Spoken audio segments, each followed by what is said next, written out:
네, 오늘 제목은 복음입니다. 보내드린 두 구절 먼저 읽고 시작할까요? 첫 번째 구절이 로마서 1장 16절입니다.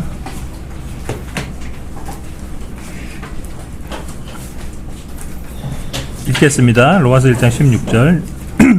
이는 내가 그리스도의 복음을 부끄러워하지 아니하기 때문이니 이 복음이 믿는 모든 자를 구원에 이르게 하는 하나님의 권능이기 때문이다. 먼저 유대인에게요 또한 헬라인에게로다.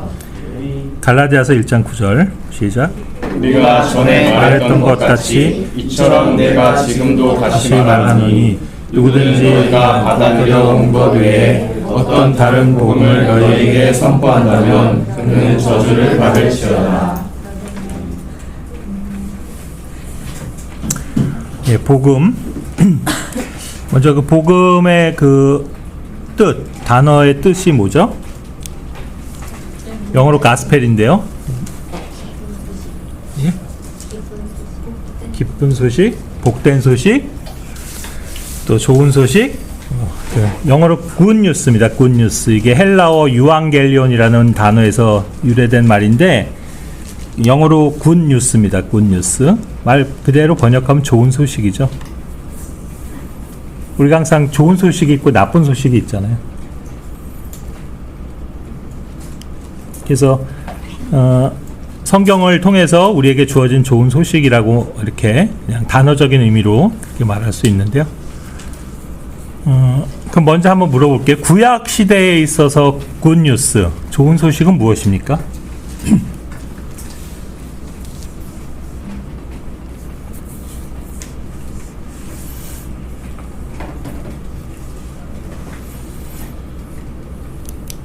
이스라엘 사람들에게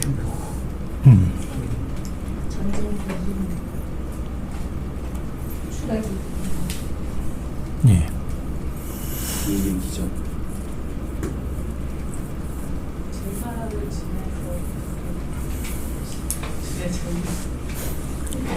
제사를 지내는 게 좋은 소식이에요. 죄를 용서받으며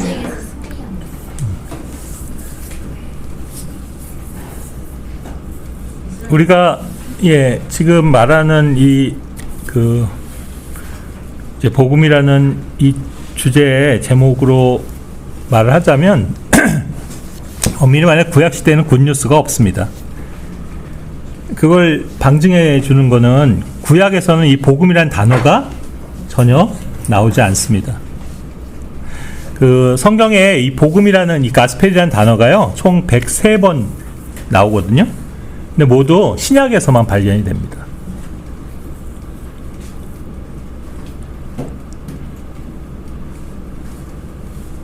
그래서 왜일까 가만히 생각해 보면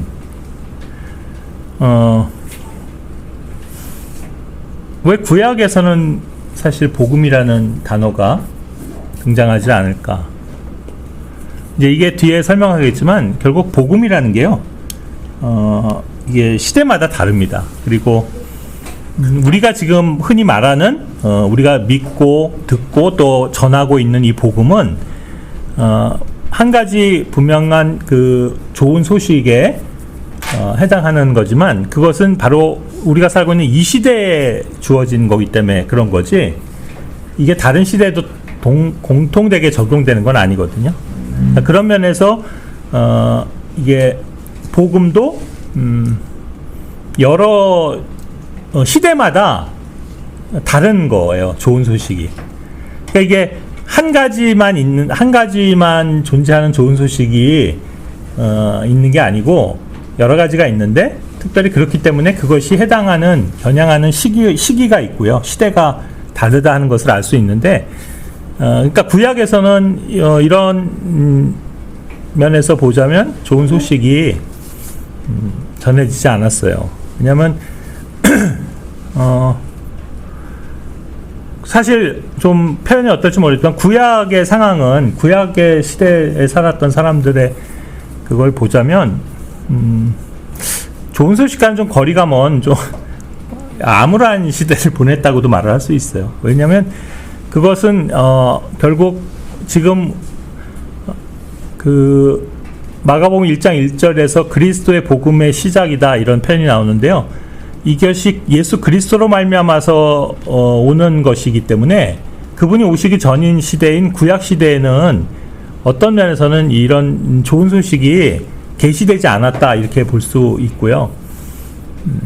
더 나아가서는 사실 구약 시대는 어떤 한 개인의 어떤 구원 그거보다는 그 이스라엘이라는 또 유대인들이라고 하는 민족적인 또 국가적인 어떤 그런 거에 포커스가 맞춰져 있는 것이기 때문에 많이 다른 거죠. 단적으로 그것을 알 수 있는 구약과 이 신약의 차이라고 할 수도 있을 텐데요. 여러분 구약 성경의 맨 마지막의 단어가 뭐예요? 무슨 단어로 끝나요? 혹시 기억나세요? 아세요? 구약의 맨 마지막 책이 뭐예요? 말라기의 맨 마지막 단어가 뭘로 끝나요? 예, 저주예요, 저주. curse. 구약은 저주라는 단어로 끝이 나요. 반면 신약은요? 신약의 마무리 단어는 뭐예요? 아멘. 아멘. 그러니까 하나의 상징적인 얘기가 되겠지만 구약은 그 어떻게 보면 저주받은 그런 세대죠. 왜냐하면 아담의 타락 이후에 인류가 계속 타락해가는 그 과정을 우리는 확인하는 거죠. 거기서 다시 뭔가 회복되거나 뭔가 새로운 어떤 좀 희망이 보이는 그런 것이 사실 구약에는 없잖아요. 예.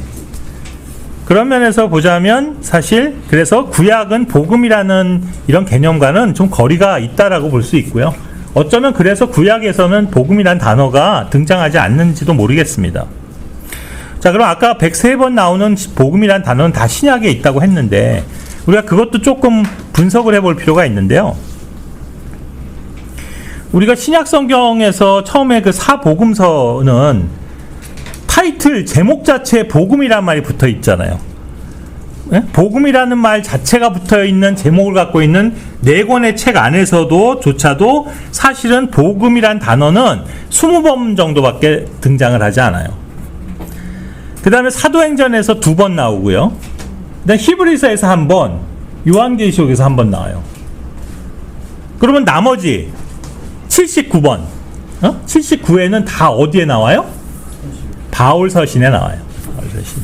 우리는 여기에서부터도 이 복음이 어느 시대에 계시된 것인 것을 우리는 알 수 있고 또 그것이 우리가 지금 공부하고자 하는 이 복음의 어떤 뭐 본질적인 바로 그 핵심 또 그 대상이 누구인지에 대해서도 우리는 이렇게 감을 잡을 수가 있는 거죠.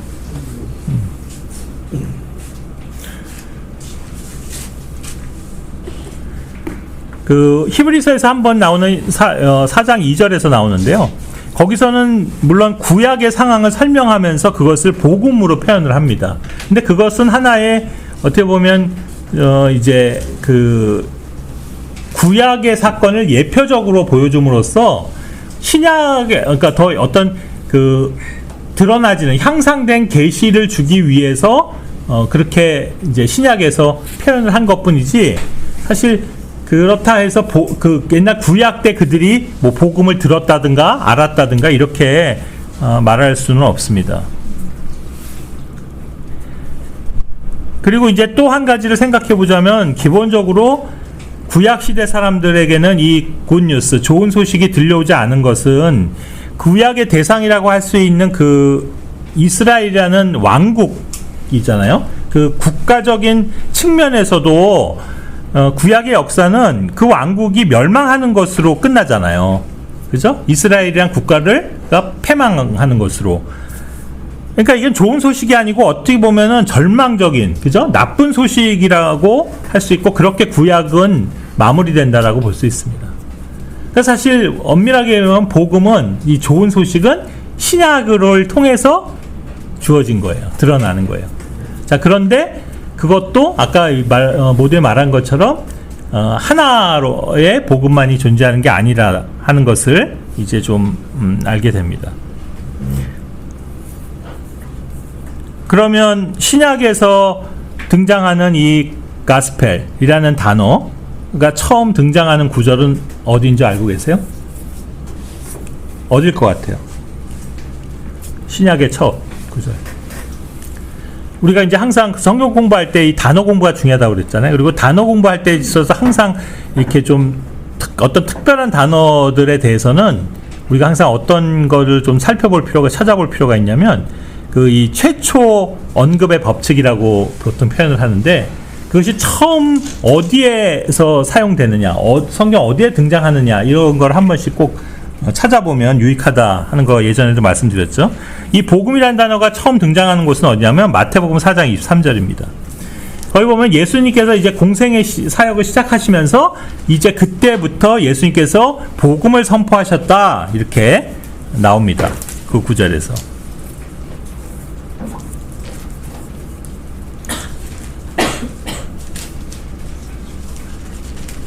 그러니까 성경에서 복음을 처음으로 이 복음이라는 단어를 선포하셨다라고 하신 인물은 예수님인 거예요.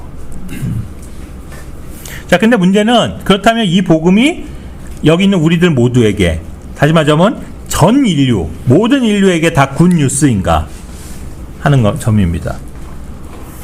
대답은 그렇지는 않다는 거죠. 왜냐하면 여기 마태복음 4장 3절에서 예수님이 전하신 복음은 오늘날 여러분들 우리가 전하고 있는 그 복음이 아니고요. 그건 뭐라고 돼 있어요?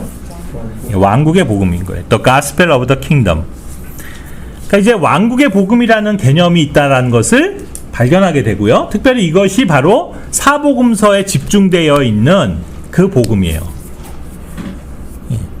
그러니까 이제 이게 좀 교리적으로 어려운 부분일 수도 있는데, 여러분 형제님들한테 아마 가끔 얘기가 됐었을 겁니다. 사복음서는 위치적으로는 분명히 신약 안에 포함되어 있죠. 왜냐하면 그것이 예수 그리스도의 시작으로부터 된 것이니까. 그러나 우리가 경륜적으로 나누자면 사실상 신약에 해당되는 것은 사복음서 이후거든요. 무슨 얘기예요? 그러니까 예수님의 십자가의 그 사역, 구속 사역, 그 시점부터가 엄밀하게 신약의 시작이잖아요. 여러분, 신약 뉴 테스트먼트라는 단어가 어디에 처음 등장해요?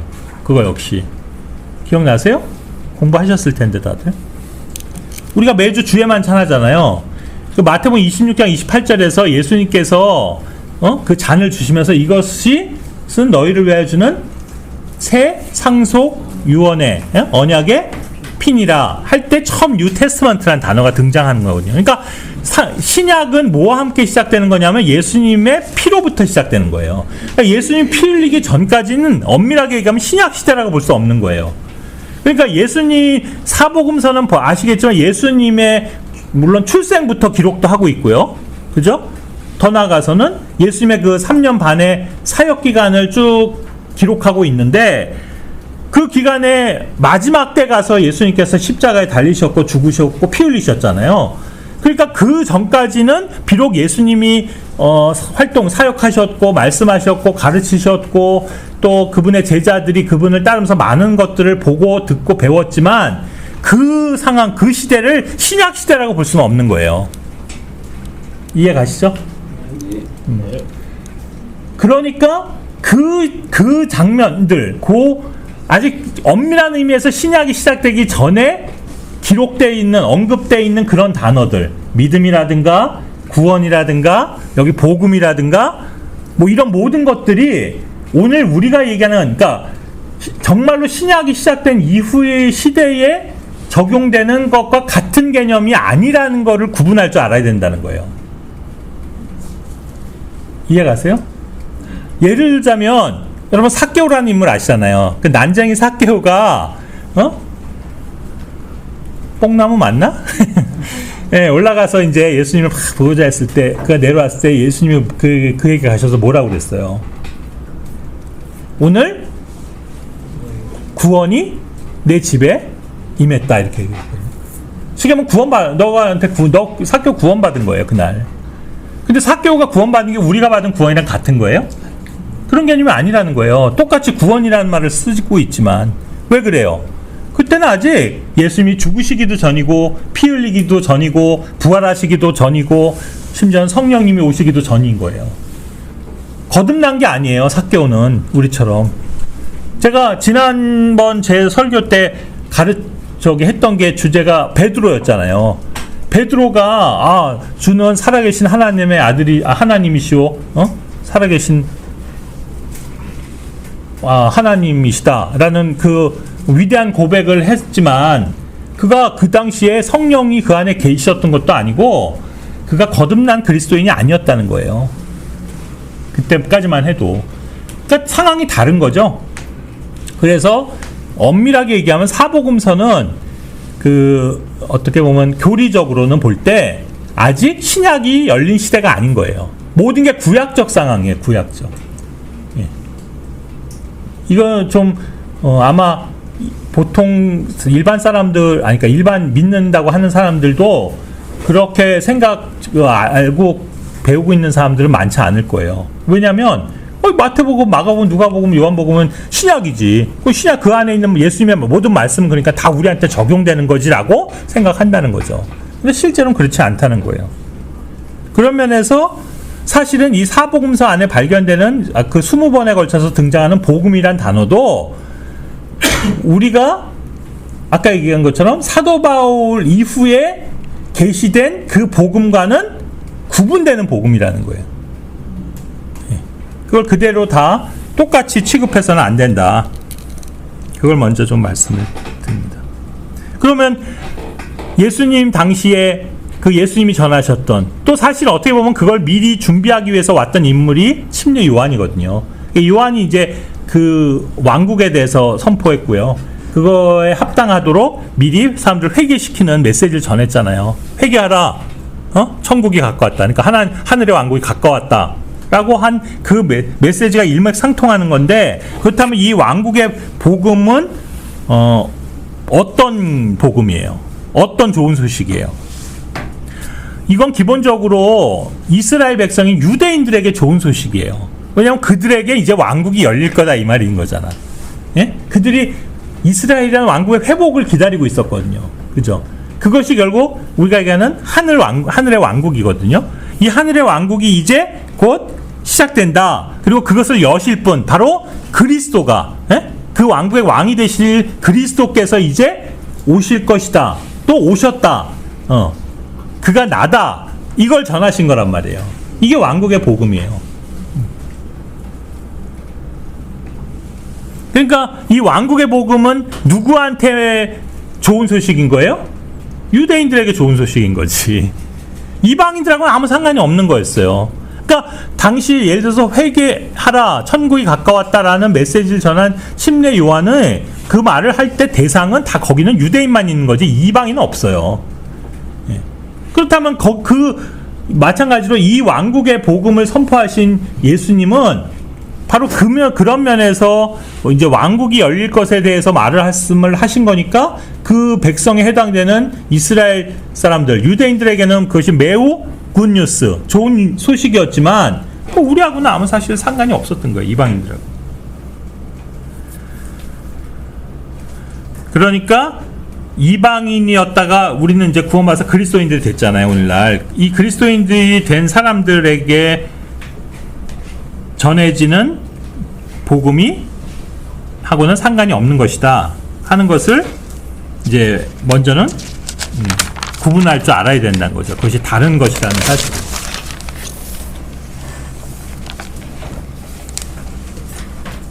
그러면 여러분 성경 안에는 몇 가지 종류의 굿뉴스, 복음이 있다고 알고 계신가요? 혹시 배우신 분 있어요? 자, 지금 방금 확인한 것처럼 왕국의 복음이 하나 있어요. 또요? 네? 또 어떤 복음이 있어요? 자, 여러분들이 듣고 믿은 복음은 뭐예요? 네? 은혜의 복음. 예. 정확히 표현하면 하나님의 은혜의 복음이죠. The Gospel of Grace of God. 또요? 그리스도의 복음. 네, 제가 좀 전에 언급했었죠. 마가복음 1장 1절. 그리고 거기서 그리스도의 복음의 시작이다 라고 해서 이제 그리스도의 복음인데, 그것은 어떻게 보면은 뭔가 그 양면성이 다 있는 거죠. 예. 그 표현이겠죠. 그러니까 좀 전에 얘기한 그 하늘의 왕국에 대한 복음도 들어가는 거고요. 또 어쩌면 이렇게 한 개인의 중생, 한 거듭남의 이 구원을 말하는 거가 될 수도 있긴 하겠죠. 예. 또요? 또 아시는 거 있어요? 예? 바울의 복음. 예, 그 이제 바울이 뭐라면 뭐 어떻게 표현하냐면 나의 복음이라고 표현하고 있거든요. My gospel. 그러니까 바울의 복음이에요. 다른 사람의 복음이 아니라. 그러니까 이 말의 의미에 대해서 이제 좀 이따 생각을 해보도록 하고요. 사실 이제 바울이 말한 나의 복음이라는 것과 좀 전에 얘기하는 은혜의 복음과는 같은 선상에 있는 거예요. 그래서 이거를 약간 더 세밀하게 하자면 구분해도 좋고요. 아니면은 큰 틀에서는 포함시켜도 되는 거예요. 왜냐하면 바울의 복음은 은혜의 복음 기초 위에 서 있는 복음이거든요. 그걸 계시한 거거든요.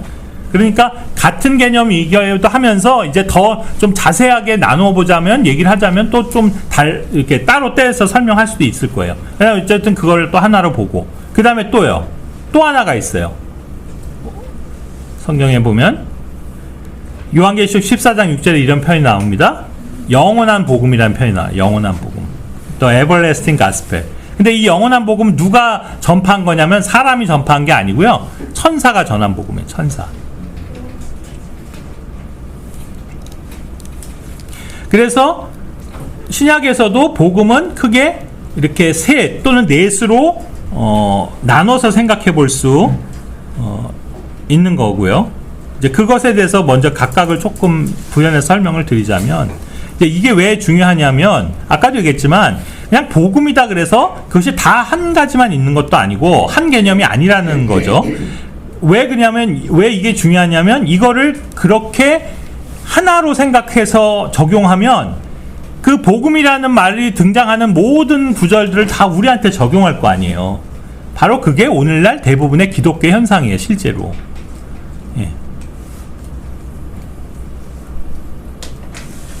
그러니까 원래는 우리가 지금 공부하는 대로 사복음서 안에서 언급되는 이 복음이 이 시대 그리스도인들에게는 해당되는 복음이 아니라는 사실부터를 인지하고 출발을 해야 되는데, 아까도 했지만 그런 부분이 대부분 교회들에게는 없기 때문에 그냥 복음서를 읽을 때 거기 복음이라는 단어가 나오면 다 그냥 우리가 믿는 복음하고 다 같은 거라고 그렇게 여기고 받아들인다는 거죠. 근데 이것이 큰 오해를 실제로 불러오는 거예요. 가장 대표적인 예가요, 오늘날 복음을 강조하는 모든 교회들이 모토로 삼는 구절 중에 하나가 뭐냐면 마태복음 24장 14절 같은 경우거든. 뭐예요? 이 왕국 복음이 모든 민족들에게 선포되고 나서야, 선포되면 그 다음에야 끝이 오리라, 이렇게 생각한다. 그래서 예수님이 언제 오시냐면 이 전 세계가 복음화되면 그때 예수님이 오신다, 이렇게 지금까지 다 믿고 가르쳐 왔다고요. 저도 그랬어요. 우리 옛날에 선교에 있을 때도요, 그런 식으로 다 얘기했어요. 예수님 언제 오시냐 그러면 복음화가 돼야죠. 근데 아직도 안 믿는 민족이 많고 아직도 예수님을 들어보지도 못한 종족들이 많고 하니까 아직 예수님 오려면 멀었어요. 이렇게 생각을 했던 거예요. 이거 대단히 큰 오해죠. 왜 그러냐면 마태복음 24장 14절에서 말하는 복음은 우리가 전하는 이 은혜 복음이 아니고 뭐예요? 왕국 복음이에요. 왕국 복음. 그런 맥락에서 보자면 또 역시 대표적으로요, 마가복음 16장 15절 같은 구절. 그러니까 예수님이 마지막으로 그 사도들 제자들에게 명령하셨다고 하는 그 명령. 그게 뭐예요? 너희는 온 세상으로 가서 모든 창조물에게 복음을 선포하라. 이거 오늘날 교회들이 그 마태복음 28장 19, 20절 모든 민족으로 가서 제자를 삼아라 하는 구절과 함께 온 세상에 가서 모든 피조물들에게, 창조물에게 복음을 선포해야 된다라는 이 마가복음 16장 15절을 지상 최대의 명령으로 삼고 강조하고 가르치는 교회들이 엄청 많은 거예요. 근데 마가복음 16장 15절에서 말하는 그 복음은 우리가 말하는 그 복음이 아니에요. 그걸 우리한테 명령하신 게 아니라고요. 단적으로 얘기하자면. 마가복음 16장 15절에서 그 명령을 주신 대상이 누구예요? 거기 너희는 그랬을 때 너희가 누구예요? 예? 누구야? 유대인? 아니에요. 더 구체적으로. 거기서 너희가 누구예요? 제자들의 제자들. 사도들이라고요. 그걸 증명하는 게 뭐냐면, 그래서 성경은 문맥이 중요한데요. 그 15절 다음 16절, 17절, 18절을 읽어보세요. 그게 우리한테 해당되는 말이에요? 뭐예요? 뱀들을 짚고, 그죠? 기적들을 행하고, 병을 고치고, 그런 게 수반되고 있잖아요, 지금. 이 명령은 아주 제한된 사람들한테 주시는 명령이에요. 누구예요? 사도들이에요. 그러니까 이 복음은 역시 우리가 오늘날 말하는 은혜 복음이 아니고요. 이 왕국의 복음이고 그것에 대한 특별한 사명을 위탁받은 사도들에게 주어진 거예요. 그러니까 사도들이 활동하던 존재하던 시대에만 유효한 명령이라고요. 이걸 여러분 우리들한테도 적용을 하면 여러분들 지금 뭐 뱀 막 집어야 되고 독사한테 물려도 끄떡 없애야 되고 그 다음에 여러분 막 가면서 문둥병 고쳐야 되고 모든 병든 자들 막 고치는 능력을 발휘해야 되고 그렇게 하면서 복음을 전해야 된다고요. 근데 우리한테 그런 능력을 주시지 않았잖아요. 이거는 그 복음이 아닌 거예요.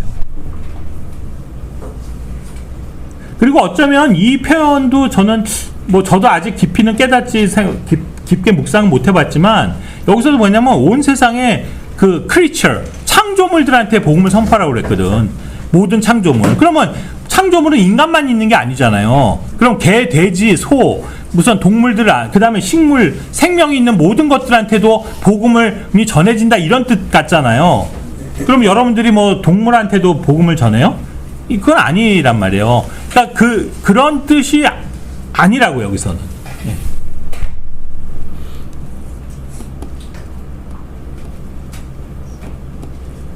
자, 그렇다면 오늘날 그리스도인들이 바로 이런 왕국의 복음이라든가 이제 또 뒤에 아까 언급한 영원한 복음 천사가 전했던 만약 그런 복음을 오늘날 이 시대에 우리가 전한다면 그거가 잘못이에요? 아니면 올바른 거예요? 잘못이라는 거라는 거예요.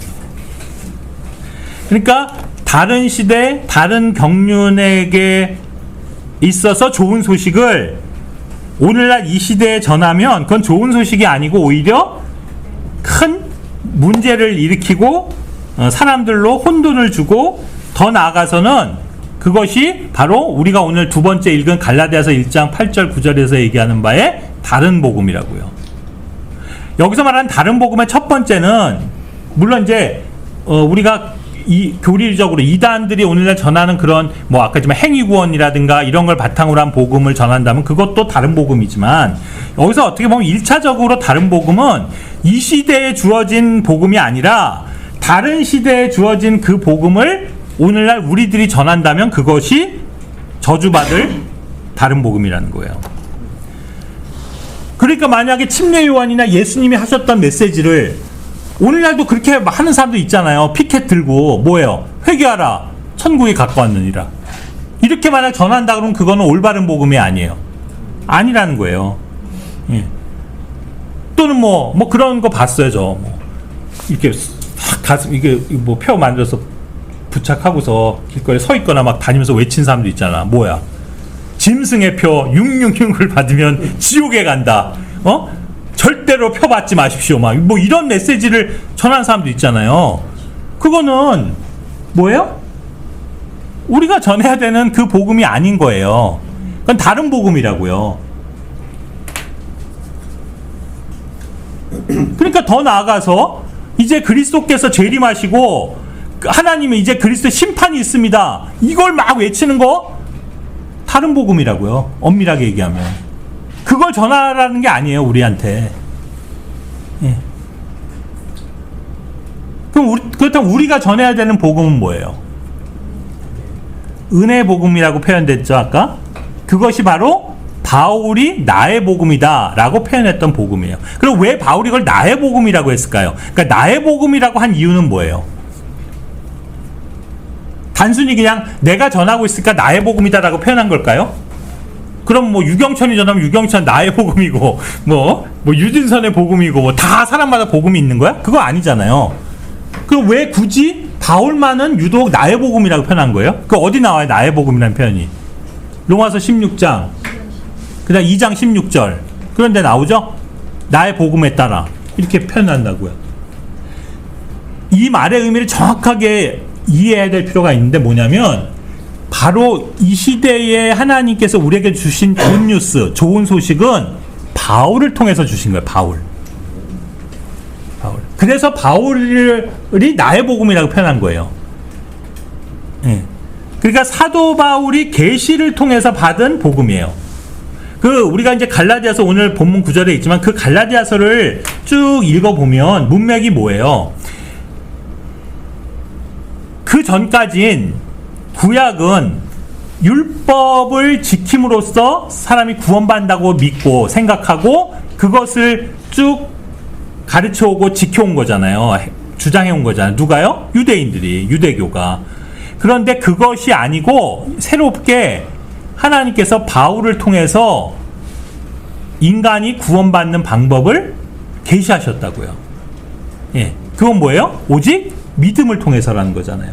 그러니까 사람이 율법의 행위로 의롭게 되는 게 아니라 믿음으로 의롭게 된다는 이 새로운 계시를 누구에게 주신 거예요? 바울에게 주신 거예요. 그래서 바울은 뭐라고 표현하고 있냐면 내가 받은 이 복음은 사람에게 받은 것도 아니고 배운 것도 아니고 무슨 전통으로 물려받은 게 아니다. 이 말이 뭐예요? 그러니까 구약이나 유대교 또는 더 나가서는 바울 자기보다 더 앞섰던 12사도 뭐 베드로나 요한한테 듣고 배운 게 아니고 이건 내가 단독으로 뭐예요? 직접 주님으로부터 받은 계시라는 거예요. 그래서 그는 이 계시를 명확하게 하고 구체화하는 데 있어서 이 계시를 받은 것도 그가 단독으로 받았을 뿐만 아니라 그 이후에도 그래서 그것이 이게 맞아요? 틀려요? 물어보려고 사도들한테 찾아가지도 않았다고 그랬어요. 그는 오히려 아라비아로 갔어요. 그래서 얼마의 기간이 지난지 모르지만 한동안 그는 그 계시를 주님으로부터 직접 명확하게 가르침을 받고 받는 그런 기간이 있었거든요. 그래서 이 복음은 바울을 통해서 주신 복음이에요. 베드로가 아니에요. 그러니까 잘 보세요. 자, 베드로가 유명한 설교를 했습니다. 사도행전 2장에서 오순절날 성령이 임하면서 그가 능력을 받아서 막 일어나서 외쳤잖아요. 그때 그가 전한 메시지가 사도행전 2장에 쭉 기록돼 있어요. 자, 그걸 자세히 읽어보세요. 거기 어디 한 구석이라도 오늘날 우리가 전하는 복음의 내용과 겹치는 일치되는 부분이 있어요? 없어요. 뭐 거기서 뭐 예수 그리스도의 죽음에 대해서 얘기해요, 피에 대해서 얘기해요, 믿음으로 구원받는 걸 얘기해요, 한 번 받은 구원은 영원하다는 걸 전혀 그런 거 없어요. 그 복음은 뭐예요? 그가 전한 거는 우리가 들은 이 복음 내용하고는 완전히 다른 거예요. 왜 그래요? 바로 복음은 베드로한테 계시된 게 아니고 사도 바울을 통해서 계시된 거예요. 그래서 그것이 사도 바울의 복음이다. 그러니까 나의 복음이다라고 표현된 거고 그 복음의 이제 내용을 살펴보면 결국 그 핵심 키워드는 뭐냐면 은혜라는 거예요. 네? 은혜로 구원받는 거예요. 그래서 하나님의 은혜 복음이라고도 표현을 하는 거죠. 그러니까 이 바울이 전한 이 복음의 내용은 핵심적인 것들은 뭐라고 할 수 있어요? 자, 여러분들이 지금 들어서 믿은 바의 그 복음, 그 다음에 지금 여러분이 또 다른 사람에게 알려주기 위해서 열심히 전하는 그 복음의 내용들을 그 포인트들을 한번 얘기해 보세요. 생각나는 대로. 뭐예요? 예? 은혜로 구원받는다. 예, 또요. 믿음을 통하여 구원받는다. 예? 그죠? 에베소서 2장 8절 9절. 믿음을 통하여 은혜로 구원받는다. 이게 핵심이죠. 하나에. 또요. 그것만 있어요? 바울이 계시받은 복음이? 예수님의 보혈. 그렇지. 피. 우리가 전한 은혜 복음 뭐에 기초하고 있냐면 예수님의 피에 기초하고 있다고요. 지난번 우리 피의 속죄에 대해서도 공부할 때 그걸 강조했잖아요. 피를 믿지 않으면 이 은혜로 말미암는 구원의 핵심이 없는 거예요. 그거는. 그래서 그 부분을 당연히 이야기해야 된다라고 얘기한 거잖아요. 그게 복음의, 오늘날 우리가 전하는 복음의 한 가지 중요한 그 주제인 거예요. 내용인 거예요. 또요. 그죠? 우리가 믿는 것을 구체적으로 얘기해 주셨잖아요. 고린도서 15장 1절부터 3절에서. 그게 뭐냐면 예수 그리스도께서 성경대로 죽으시고, 즉 예수님의 죽으심, 장사 지낸 바 되었다가 성경대로 셋째 날에 일어나셨다. 부활. 그러니까 예수님의 죽음과 장사와 부활을 얘기해야 믿는 것, 그것이 또한 이 복음, 우리가 전하는 굿뉴스의 핵심 기초 요소라고요. 그걸 얘기하지 않으면 그건 복음이 아닌 거죠. 예. 또요.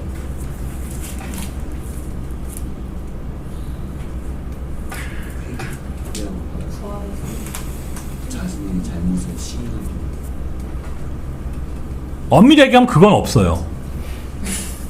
자기 잘못을 회개해야 된다든가 이런 건 사실 엄밀하게 보면 없어요. 우리가 전하는 복음에 있어서. 아니, 물론 그것이 당연히 따라오는 결과이긴 해요. 그렇지만 꼭 그건 아닌 거죠. 그런 게 되게 많아요. 예를 들어서 또 하나가 사람들이 많이 오해하는 거면 침례거든요. 침례. 성령을 받고, 그러니까 믿고 침례를 받아야 된다 해서 침례가 구원의 하나의 필수 조건처럼 전하는 사람들이 있거든요. 의외로 많아요. 예? 이 세례 또는 침례라고 하는. 근데 그거는 복음, 이거 전하는 지금 사도 바울이 계시받은 복음이 아니에요. 그러니까 오늘날 만약 그거를 전하는 교회들이라고 그러면 그거는 다른 복음을 전하는 거예요.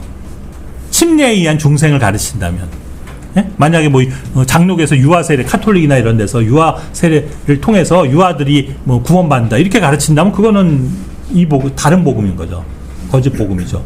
또 만약에 캠벨파로 알려진 그리스도의 교회 같은 데서 침례라는 것을 통해서 구원을 받는 것이다 라고 얘기한다면 그것도 역시 아닌 거죠. 그러니까 사도 바울이 계시받은 복음의 핵심 내용에는 침례가 없어요. 침례가 들어가는 건 아니에요. 침례가 물론 중요한 우리의 순종의 행위 하나의 영역인 건 분명하지만 그것이 복음은 아닌 거예요. 그러니까 만약에 여러분들이 나가서 예수님을 믿고 침례 받으셔야 됩니다 이렇게 얘기한다 그러면 그거는 올바른 게 아니라는 거예요. 그걸 얘기하는 게 아니에요. 또 뭐가 있을까요? 십자가요? 예. 뭐 십자가라는 게 아까 얘기한 뭐 예수님의 죽으심과 뭐 그것을 포함되는 얘기라고 할 수 있겠죠. 그러니까 이제 여기서 그러니까 우리가 복음이라는 것을 조금 더 뭔가 그 확장이라고 할까? 그러니까 더 넓은 의미에서 보자면 바울이 받은 계시에 예수님으로부터 직접 받은 그 계시 그리고 그것을 바울이 자기 서신서들을 통해서 성경으로 우리에게 가르쳐주고 있잖아요. 가르쳤잖아요. 그가 받은 모든 계시가 사실은 그 복음에 다 포함되는 거예요. 그러니까 뭐까지 나가는 거냐면 사실은 물론 우리가 한 개인에게 아주 요약해서 복음을 전할 때 예수 그리스도가 하나님의 독생자로서 하나님이신데 우리를 위해서 우리를 대신해서 십자가에서 죽으시고 피 흘리시고 그 다음에 다시 부활하셨고 그래서 그분을 그저 믿고 시인하면 구원을 받습니다. 거기에 전혀 행위가 들어가지 않습니다. 은혜로 구원받는 겁니다. 까지만 얘기를 해도 그것은 한 개인을 구원하는 것으로 충분한 복음이지만 여기서 사도 바울이 계시로 받았다는 이 굿뉴스 안에 범주 안에는 그거보다 훨씬 더 자세하고 디테일한 것까지가 다 포함되는 거예요. 그 첫 번째가 뭐냐면 바로 이방인인 우리가 유대인과 한 몸을 이어서 새로운 몸에 들어간다. 이것이 바로 그가 계시받은 한 내용이거든요. 이것도 복음이에요. 그 다음에 또 하나는 뭐냐면 그게 바로 몸의 신비잖아요. 사도 바울이 받은 계시. 그러니까 사도 바울이 받은 계시들을 자신이 받은 여러 가지 신비들로 표현을 하고 있는데 그 중에 첫 번째가 뭐냐면 이방인이 그리스도의 그러니까 몸을 이루는 이 몸의 신비. 그것이 하나이고요. 그가 계시받은 또 하나의 그가 계시받은 신비가 뭐냐면 뭐예요? 바로 부활과 휴거예요. 우리가 홀연히 그리스도와 같은 몸으로 변화될 것이다. 휴거될 것이다. 그걸 우리는 소망하고 기다리고 있다. 하는 것까지도 그가 계시받은 거예요. 바울이. 그래서 이게 바울의 복음 안에 포함된 내용이라고 볼 수 있어요. 그러니까 우리는 뭐 오해하지 마세요. 이런 모든 거를 교리적으로 모든 걸 다 설명해 갖고 그걸 다 믿어야 구원받는다 그 말이 아니라 복음이라는 이 범주 안에는 사실 이런 것까지가 다 포함된다라는 거예요. 그러니까 이제 오늘날 그 잘못된 복음, 다시 말하자면 이 참된 복음이 아닌 다른 복음을 전하는 사람들과 올바른 복음을 전하는 사람들 사이에서의 그 차이를 구별할 수 있는 거는 어디서 오냐면 단순하게 아까 했지만 예수 그리스도가 뭐 십자가에서 죽으시고 부활했다 이 정도만 갖고는 변별력이 생기지 않는다는 거예요. 제가 말하고자 하는 포인트는 무슨 말인지 아시죠? 그래서 오늘날은 우리가 전하는 복음은 매우 어떻게 보면 구체적이고 경우에 따라서는 디테일해야 할 뿐만 아니라 그 다음에 그것이 자세하게 사람들에게 그 설명, 그렇죠. 설득과 설명이 될 수 있을 만큼 가르쳐줘야 된다는 거예요. 이게 제가 지난번에 얘기한 티칭이라는 거예요. 그러니까 가스펠도 티칭이에요, 결국엔. 예, 단순히 프리칭이 아니라는 거예요. 단순하게 프리칭으로만 선포되는 것으로만 해도 구원받을 수 있는 시대가 있었어요. 무슨 말이냐면 아무도 예수 그리스도의 이름을 들어본 적이 없어. 옛날 우리 초대교회 때만 해도 어느 나라 어느 지방에 가도 예수 그리스도를 얘기하면 아무도 아는 사람이 없는 거예요. 근데 그러니까 뭘 얘기해야 돼? 예수 그리스도를 선포해야 돼요. 예수라는 분이 계신데, 예? 유대인으로 오신 그분이 있는데 그분은 원래 하나님의 아들이신데 당신의 죄를, 우리 인류의 죄를 위해서 그분이 고난받고 십자가에 죽으셨다. 근데 그분이 부활하셨다. 그 부활을 그 많은 사람이 목격했고 나도 그 중에 하나다. 또는 나는 보지는 못했지만 그걸 전해 들었고 나는 그걸 믿었고 나는 이렇게 새로운 사람이 됐다. 구원받았다. 이렇게 하면서 전하는 거잖아요. 그러니까 생판 처음 듣는 사람들에게 예수 그리스도라는 이름을 선포해야 했던 거예요. 그러니까 이거는 하나의 분명한 복음의 한 측면이에요. 첫째는 선포를 해야 돼. 무슨 말이야? 프리칭 해야 된다고. 전해야 돼요. 자, 그런데 오늘날은 예수님의 이름은 다 전파가 됐어요. 쉽게 얘기해서. 거의. 그렇잖아요. 예수님의 이름을 안 들어본 사람은 이제 거의 없어요. 진짜 그런 오지, 아프리카, 필리핀, 진짜 정글 안에, 아마존에 이런 오지에 사는 사람들 소수 빼고는 이렇게 좀 문명화되어 있는 나라들 속에서는 예수 그리스도를 다 들어봤다고. 다 알고 있어요. 더 나아가서는 우리가 바로 얘기하는 그 예수님의 죽으심, 부활, 이걸 믿는 거는 믿고 안 믿고는 둘째 문제고 다 들어는 봤거든. 그러니까 단순히 그것으로 얘기한다고 해서 그것을 그들이 듣고 알았다고 해서 구원받는 게 아닌 거를 보게 되는 거예요.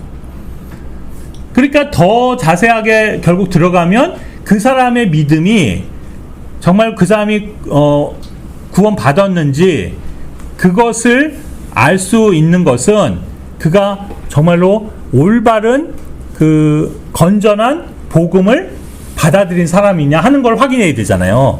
그 안에는 이런 내용까지 다 포함된다는 거예요. 그런 면에서 이것은 사도 바울이 계시받은 복음이에요.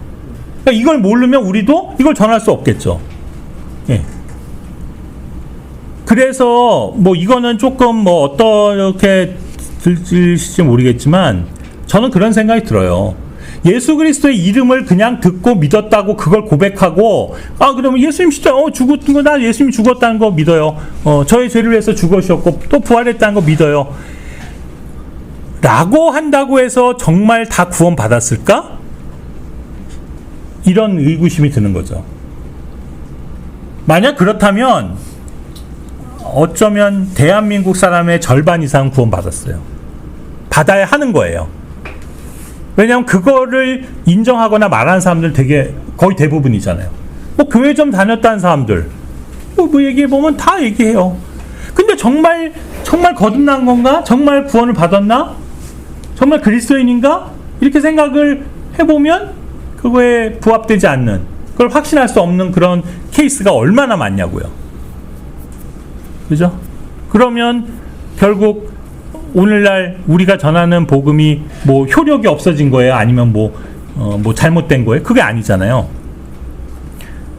그만큼 뭐랄까, 사탄도 교묘해서, 그가 계략이 뛰어나서 많은 사람들의 마음을 이렇게 미혹하고 돌려놓고, 그 다음에 이것을 진짜 진리를 이렇게 뭐라 그럴까, 변질시켜 놔서 이게 무엇이 진짜고 무엇이 가짜인지조차도 구분할 수 없을 만큼 영적으로 혼미케 만들어놨기 때문에 그런, 어떻게 보면 혼돈의 그런 시대가 아닌가, 그런 생각이 드는 거죠. 그래서 아마도 정말 이 올바른 복음을 듣고 믿고 전하는 교회다라고 한다면, 사실은 제가 지금 말씀드렸지만 그 바울이 받은 모든 그 계시의 신비들, 그런 것까지도 어떻게 보면 그 그러니까 동의해야 되는, 그런데 믿음이 동일한 사람들이어야 하지 않을까, 이제 이런 그 판단이 드는 거죠. 예. 다시 한번 강조하지만, 물론 그렇다 해서 한 개인이 거듭나고 구원받는 데는 단순하게 예수 그리스도와 그분이 하신 일을 그냥 듣고 그것을 마음으로 정말 믿는다면 그런 구원을 받는 거예요. 그리고 입으로 시인하면. 근데 이제 그거조차가 우리가 오늘날 헷갈리잖아요. 저 사람 영접 기도를 100번도 더 한 거야. 맨날 하면 맨날 영접해. 근데 계속 똑같은 게 반복된다는 건 뭐예요? 그만큼 불확실하다는 거 아니야, 그게. 그럼 그게 정말 그가 믿고 구원 받은 걸까? 그걸 우리가 어떤 경우는 너무 확실하게 아는 경우도 있지만, 어떤 경우는 너무나 확실하게 알 수 없는 경우들도 많다는 거죠, 오늘날은. 여러분들 그런 걸 못 느끼세요? 그래서 뭐 조금 다른 얘기일 수도 있지만, 여러분들이 복음을 전할 때 너무 영접 기도에 연연해 하지 마세요. 영접 기도. 영접 기도 해야 되는데, 영접 기도 했다 그러면은 됐어. 근데 지나고 보면 결국 아니에요. 아닌 경우가 되게 많아요. 네. 그러니까 분명한 것은 뭐냐면, 마음으로 믿고 그분을, 예수님을 입으로 시인해야 되는 거잖아요. 그러니까 그 시인이라는 것은 그러니까 어떤 한순간 한 번의 시인의 의미가 아니고, 그것이 믿은 바가 확실해서 지속적으로 내가 시인이 돼야 되는 부분이잖아요.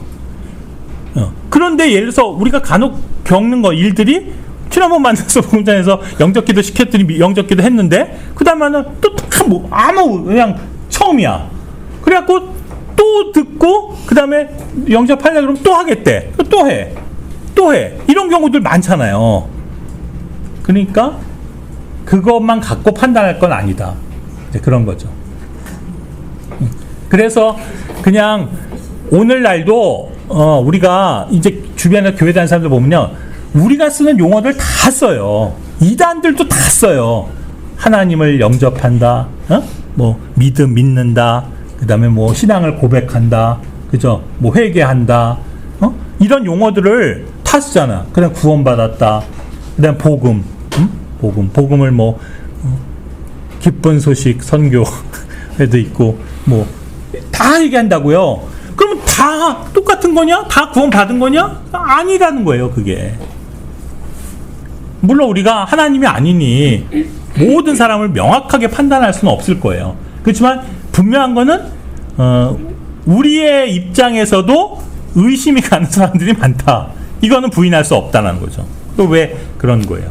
어떻게 보면 이 복음의 그 본질을 명확하게 이해하지 못하기 때문에, 오해하고 있기 때문에 생기는 그런 것들이죠. 그런 면에서 보자면 정말로 그 다른 복음이 전해지고 있는 게 너무 많아요. 다른 복음. 예.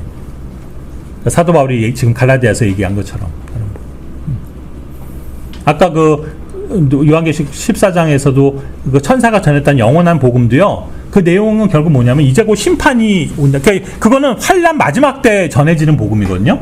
그래서 이제 곧 심판이 하나님의 심판이 일어난다라고 하는 건데 심판이 일어난다는 게 뭐 좋은 소식이야. 그들한테는 재앙이지.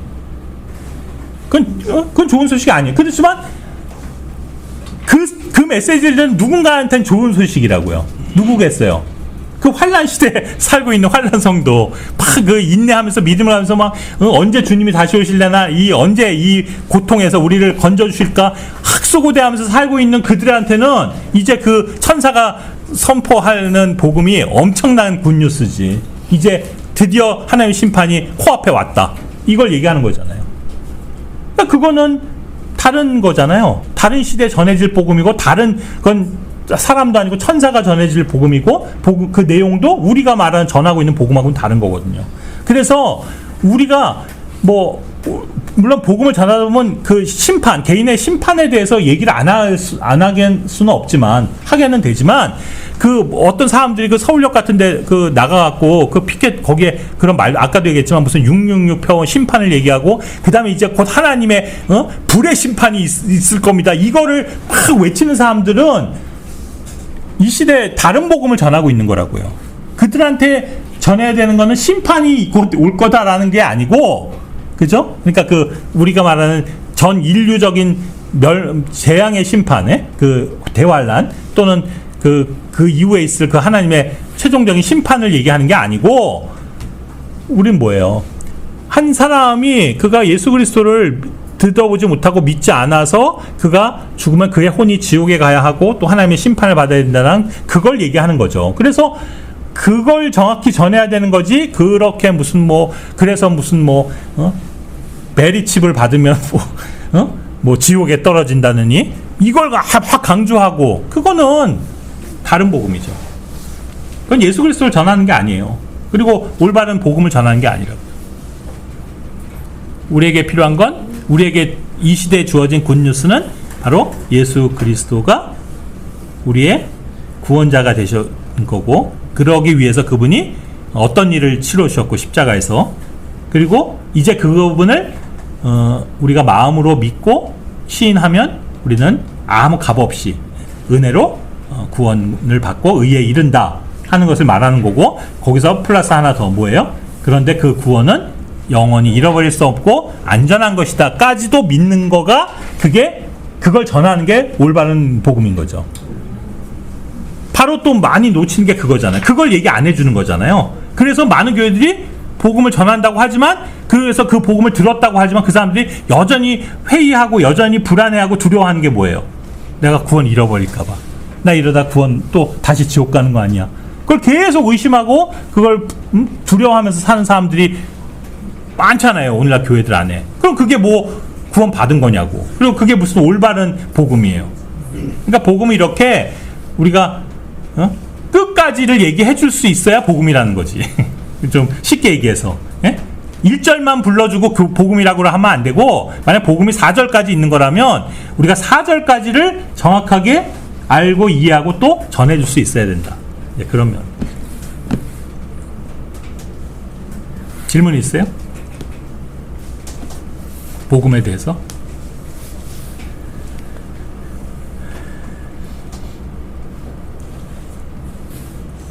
그래서 로마서 1장 16절처럼 우리가 부끄러워하지 않는 복음은 이 복음인 거죠. 그래서 우리가 이 복음을 부끄러워하지 아니하고 모든 사람에게 만난 사람마다 우리가 기회가 주어질 때마다 우리는 이것을 전해야 되는 거죠. 없으면 기도하고 마치겠습니다.